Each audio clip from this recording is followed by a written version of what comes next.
Hey guys, hey guys, hey guys, hey guys, and back in the video.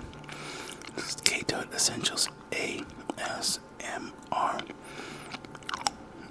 and we're going to do some facts about social media. I mean, why not, right?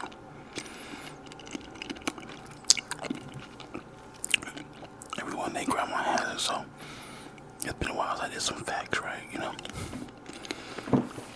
Okay. Social media has become a fact of life for the 81% of the US population who has at least one social media account.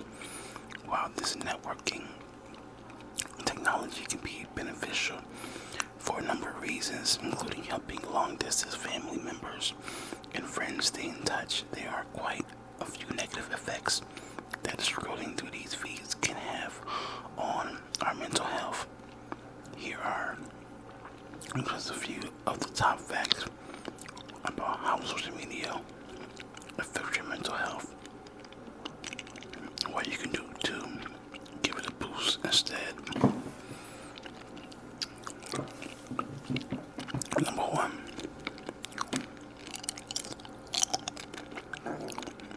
Americans check their phone 46 times per day. A recent survey released by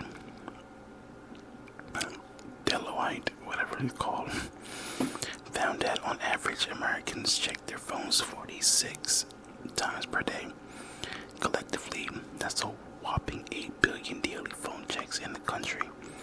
The number of times you check your phone appears to be related to your age. For example, people aged 18 to 24 check their phones an average of 74 times per day. People aged 25 to 24 check their phones 50 times a day. And people aged 35 to 44 check their phones 35 times per day. Oh wow, that's crazy. Number two, social media is addictive. Just like other addictions, social media use has shown similar psychological and behavioral characteristics that could easily be classified as an addiction. According to a report published in Forbes, these characteristics include neglect of personal life, mental preoccupation, escapism, mood modifying experiences, tolerance, and concealing the addictive behavior. Number three, Facebook envy is real according to studies. Numerous studies have also found that feelings of jealousy and dissatisfaction with your own life run rampant while using social media. That's a fact. On the flip side, at least one study has found that taking a break from Facebook increases satisfaction with life while reducing feelings of envy. Wow.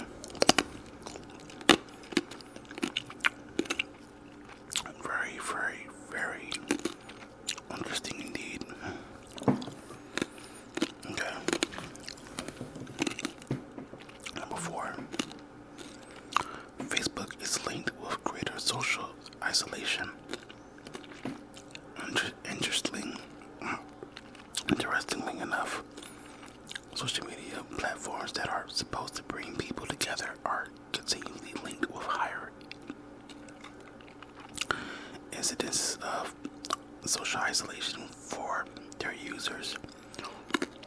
One study published in the American Journal of Preventive Medicine found that the more time people spend scrolling through social media, the more perceive themselves to be socially isolated.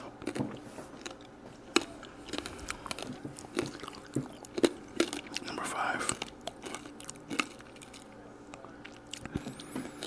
80% 81% of Americans check their phone while dining out. Speaking of social isolation, an estimate of 81% of Americans check their phones while eating at a restaurant with other people. You may have noticed this phenomenon yourself. Even when spending time with real people, many of us have a tendency to skip out on real life conversation in favor of checking social media accounts. Bro, I'm not gonna lie. I see a lot of people doing that, especially while you're out and about, or where you're like going out to eat with your parents or your friends or your significant other, and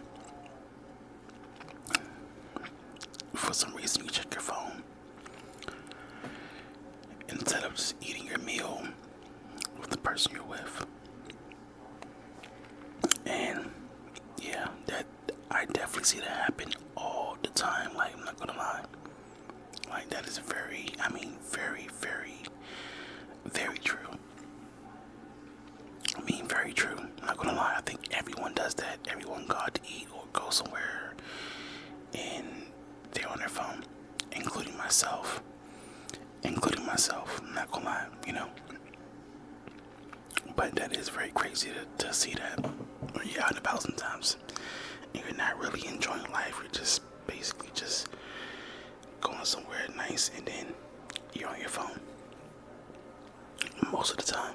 It's crazy. Okay, number 6, comparing yourself to others hurts your mental health. Scrolling through social media news feeds inherently asks you to compare yourself in your own life to what you see on your screen. But studies have found that even if you feel that you are on the upside of the comparison, the act of comparing yourself to someone else can still negatively affect your mental health.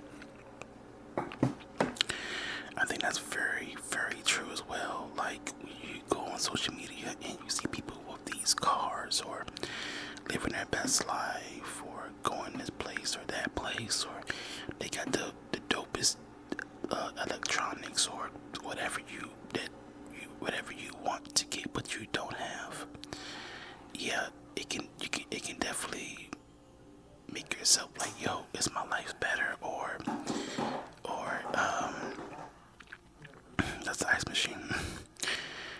Like, it does make you feel like, yo, like, am I not good enough? I mean, even relationships, like, you look at other people, relationships or marriage, instead of looking at your own, you're going to be like, yo, they go out places in different spots to eat or just do things, and then you're looking at your partner as like, we don't do that, and that can really mess up your relationship or marriage. So I agree, don't compare yourself to others on social media. And then guess what?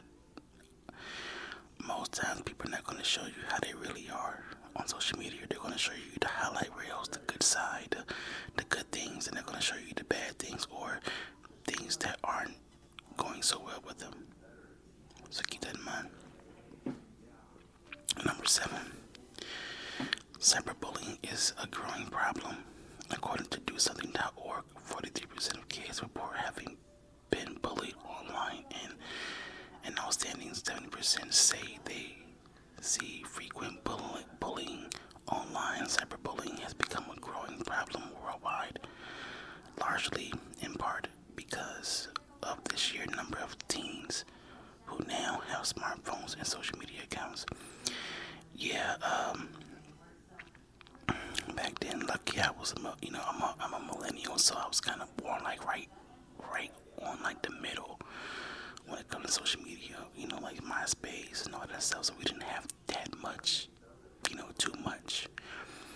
And I'm not gonna say there wasn't bullying or cyberbullying then, but now it's crazy. Now everybody got their smartphone, people can post whatever, and I really feel sad for these teenagers or just kids because, back then, if you did something embarrassing, it was only word of mouth or, blase, but now people can just post that and just, I don't know, man, it's really crazy. lot of people harm themselves when it comes to cyberbullying as well, because at the end of the day, we're human beings, and that's what it is. Number 8, social media use affects sleep quality. The majority of parents, young adults, and teens use their cell phone in their bedrooms before going to sleep. However, numerous studies have found that this habit can significantly affect sleeping patterns and sleep quality, leaving many of us feeling chronically groggy and lethargic during the day. That is so true. Like, people can be on their phones in the bed until midnight and don't have any rest or don't have any sleep because they've been on their phones just doom scrolling, just looking at videos, and not really getting the proper rest that we need. I mean, like, some people don't even sleep 8 hours, so, and I'm guilty of that myself. Like, some people don't even sleep 8 hours, or that's what you need, 8 hours of sleep. And some people probably sleep maybe 5 to 4 hours. That's it. So yeah, I definitely agree with that. Number 9, anxiety and depression rates in young people have risen 70% in the past 25 years. Anxiety and depression in young people have been on the rise for the past 2 decades. Although social media isn't solely to blame, it is one of the suspected culprits, from cyberbullying to jealousy to feelings of social isolation. The regular use of social media platforms like Facebook, Instagram, and Twitter are contributing to the rising rates of mental health concerns, especially among younger people. And number 10. Taking a break from social media can boost your mental health. While social media can be useful, and it's probably not reasonable to expect everyone to give it up for good. No, that's not going to happen. That's definitely not going to happen. Taking a hiatus from your favorite platforms can be a breath of fresh air to your mental health. If you're struggling anxiety, depression, or other mental health problems, don't hesitate to contact one of our community nurses. Feel free or take a look at the variety of community resources we have listed on our website. So you know what? I think it is okay to take a break from social media. Social media is not going anywhere. It's never going anywhere. It's always going to be here, always. So it's okay to take a break. I mean, even a day without being on social media can make your life better, or like, oh, this is my real life, you know. And I think it's okay to take a break sometimes. Sometimes you need that. Sometimes you need that just resurgence. I'm just like, okay, I don't need to be on here, you know, with all this negativity that I'm looking at, or, you know, things that's not really helping you out in the real world. And it's okay to take a break, or it's okay to not be on it all the time. It's okay. But yeah, these are the facts of social media. What do you guys think about this? Put down in the comments or whatever, just tell me how you feel, or what do you think about what you heard? You know, do you agree? Do you disagree? You know, all that jazz. But anyway, guys, I hope you have a good day, a good evening, and a wonderful, wonderful, wonderful night. Okay, guys, take care. Peace.